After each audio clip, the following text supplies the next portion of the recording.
Labas vakaras visiems. Skubi informacija Los Santoso gyventojams. Šiuo metu yra reguliariai blokuojamas kelias į Kontento salą. Pareigūnų teigimu, Kontento salos gyventojai galimai užsiima nelegalia veikla už salos teritorijos. Platesnė informacija iš LSPD generalinio pavaduotojo Jono Makeliuko. Tai labas vakaras. Labą vakarą. Gal prisistatysi tada? Taip, būsiu LSPD generalinio pavaduotojas Jonas Makeliukas. Supratau. Ir kasgi čia šį vakarą vyksta ant tilto? Dėl neramumų mieste baltų automobilių dėka yra uždaroma siena su sala, nes būtent kaip mūsų žmonės išsiaiškino, jog salos gyventojai kenkia Los Santos piliečių saugumui, apšaudo pareigūnus ir pastoviai įvelia visokius Los Santos gyventojus į būtent nusikalstamą veiklą. Dėl to buvo priimtas sprendimas uždaryti sieną su sala. Supratau, tai salos gyventojai čia yra atskira valstybė, taip? Taip, jie atskira kaip ir valstybė, bet šiuo momentu kelianti neramumus Los Santos mieste ir jo apylinkėse. Nežinau, kodėl jie taip daro, kaip atskiri salos gyventojai, kodėl jie padarė nusikaltimus, bėga iš karto į salą ir dirba būtent taip su sala, ar gal netgi ir patys salos gyventojai. Nėra išsiaiškinta, ar Los Santos gyventojai dirba išvien su salos gyventojais ir daro nusikalstamą veiklą. Tai norite pasakyti, kiek supratau tada, kad Los Santoso miesto nusikalstamos organizacijos grupuotės bendradarbiauja su šita salos valstybė, taip? Vykdant nusikalstamą veiklą? Jo, negaliu atsakyti klausimą, ar tai visos grupuotės, kurios mums yra žinomos, bet bent kelios tai tikrai buvo pastebėtos vykstant į salą po stambaus susišaudymo su aro pareigūnais. O gerai, dabar jūs padarėte tilto blokadą, taip, uždarėte pasienį. Taip, šiuo momentu jisai yra uždarytas ir kol kas nepraleistas nei vienas automobilis į būtent Los Santos pusę, į salos pusę buvo praleistas vienas automobilis, kuris buvo. O trečias automobilis, kuris buvo pastebėtas susišaudyme, vis bando atvažiuoti ir bando patekti į salą, tačiau nedrįsta privažiuoti ir nedrįsta, kad būtų atliktas patikrinimas jam. Supratau, o dabar toks klausimas būtų, kaip patikrinate, kurie asmenys yra salos gyventojai, turi pilietybę, o kurie ne? O šiuo momentu tai vyksta ikiteisminis tyrimas, atskleisti tapatybės, būtent daromės kopijas, jie matome, kad turi kai kurie gal net ir dvigubą pilietybę, vienas slepia, nes kol kas buvo pateikti tik Los Santos pasai, tačiau mūsų ekspertai jau dirba ir bando išsiaiškinti, ar tai bus salos gyventojai. Plius šiuo momentu bandome išsiaiškinti, jog salos gyventojai būtent nepriklausomybę pasiėmė nelegaliais būdais ir bandome susigrąžinti, kad tai buvo Los Santos miesto apylinkės ir manyčiau, kad tai gali būti ir kova dėl laisvės piliečių kai kurių. O mano žinutė tai būtų pagrindinė, kad jei ir toliau tęsis Los Santos pareigūnų užpuolinėjimai ir pabėgimai į salą, bus pradėta, kaip sakoma, specialioji karinė operacija. Jeigu neprims konfliktai tarp salos ir miesto gyventojų, tai, kaip paminėtas, karinė operacija, tai įsiterps ir kariuomenė, ar bus pasitelkta karinė technika? Šiuo momentu dar negalime atsakyti, nėra tokių planų, bandome išaiškinti taikiai, jog nusikalstamumą nekels šita sala būtent Los Santos ir Los Santos apylinkėse. Dėl to esame linkę į taikų pokalbį, taikų sprendimo būdą, atradimą ir norėtume būtent, kad taip įvyktų be kraujo praliejimo, bet kol kas matome, kad kita pusė net nenori eiti į dėrybas. O kokie jūsų, pavyzdžiui, planai? Jeigu paprastas miesto pilietis norės atvažiuoti paskalti akmenį, nes mieste Viskas- nebėra kur skalti akmens. Kokie jūsų veiksmai? Įleisite ar Viskas uždrausite? gerai. Mes į salą niekam nedrausim važiuoti, esam geranoriškai nusiteikę. Tiesiog perspėjimas toks, kad visą laiką reikės turėti su savim dokumentus ir pateikti ar aro, ar policijos pareigūnui, kuris budės tuo momentu prie įvažiavimo į salą.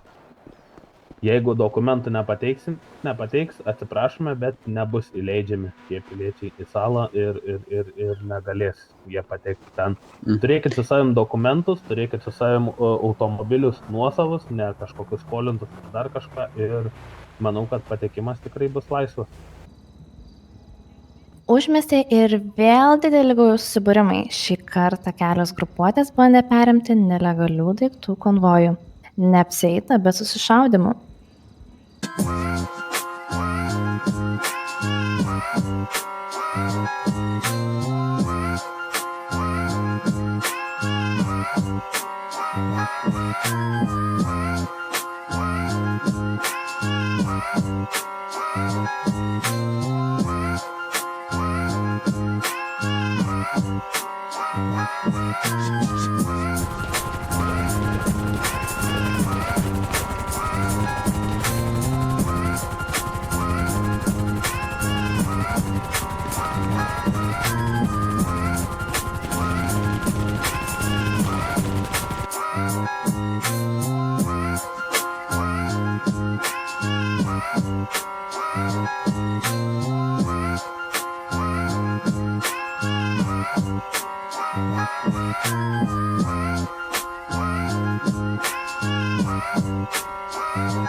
Mums pavyko gauti išskirtinę informaciją iš dalyvavusių asmenų.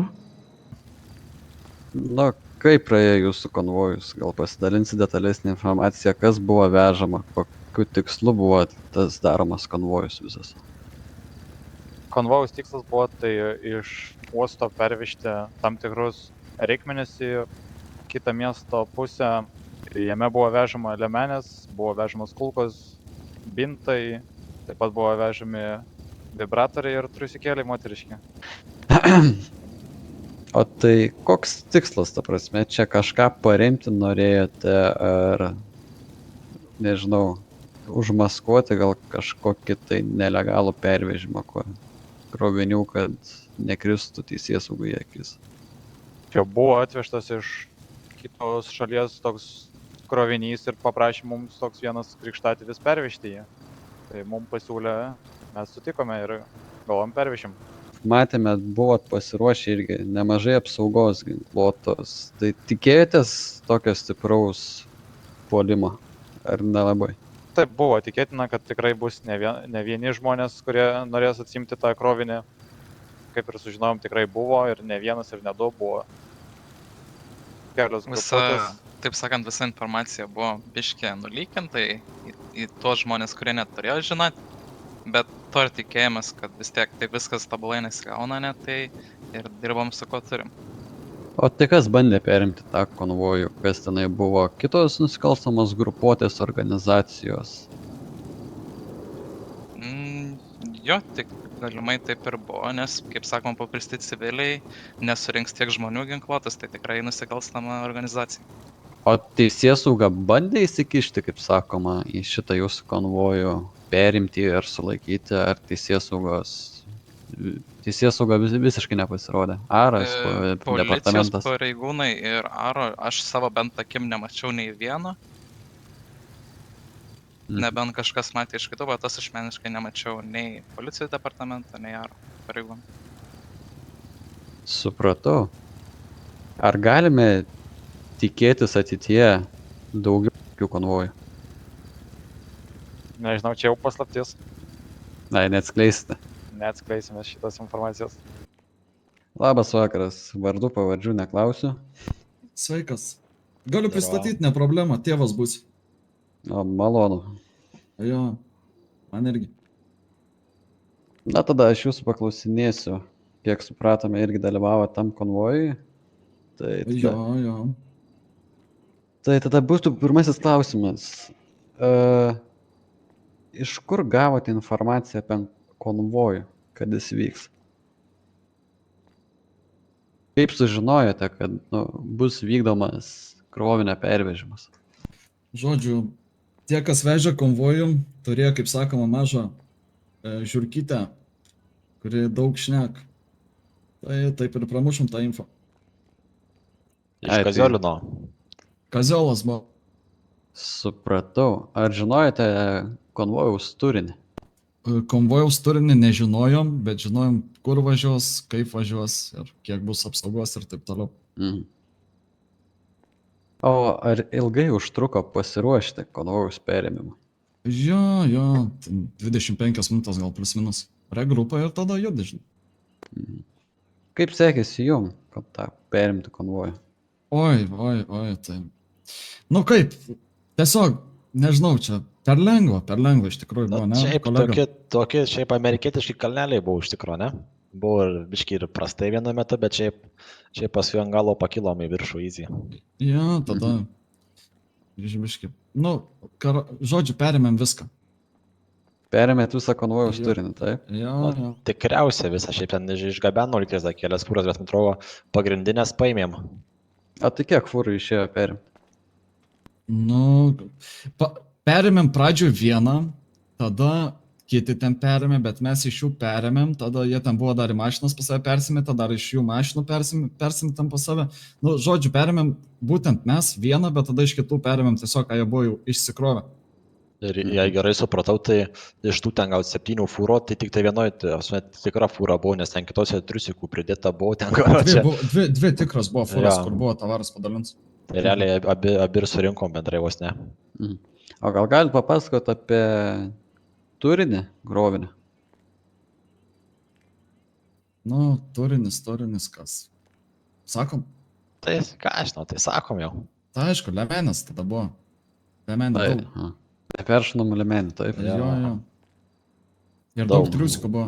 Tai daug triusikų ir daug lemenių, labai daug. Ar sunku buvo išlaikyti vadovavimą tokios didelės grupės? Nu, yra, žinok, biški šurmulė, reikia pasitengti. Aišku, reikia ir biški griežčiau kartais, bet, nu, bandom kiek šiandien. O kaip šį vertinat situaciją iš savo pusės? Ar daug nuostolių patyrėt? O nuostolių, ne, tik pliusai. Tik pliusai. Supratau. Turit kažką perduoti kitom grupuotėm, kitiem žmonėm, kurie pabijojo sudalyvauti? Jo, tai galim perduoti, tai daugiau, nu, net ir nelyskit, realiai mes čia dviese stovintis minus 16 padarėm, tai galit ir toliau į sierą kapot. O tie, kas net varė, tai karočią atliekit kitą kartą. Jo. Atliekit, jos dalyvaukit. Jeigu ta prasme, nežinot info, mums parašykit, pasakysim, kur atliekti. Ačiū, mėly žiūrovai, kad žiūrėjote. Laukite neužilgo išeinančio filmuko apie Pacific banko plėšimą. Su jumis buvo mano kolega Danas. Ir nuostabiausia kolegė Nikolė. Rar. Švarcai, nepyk. Čia filmuoji? Give it to me like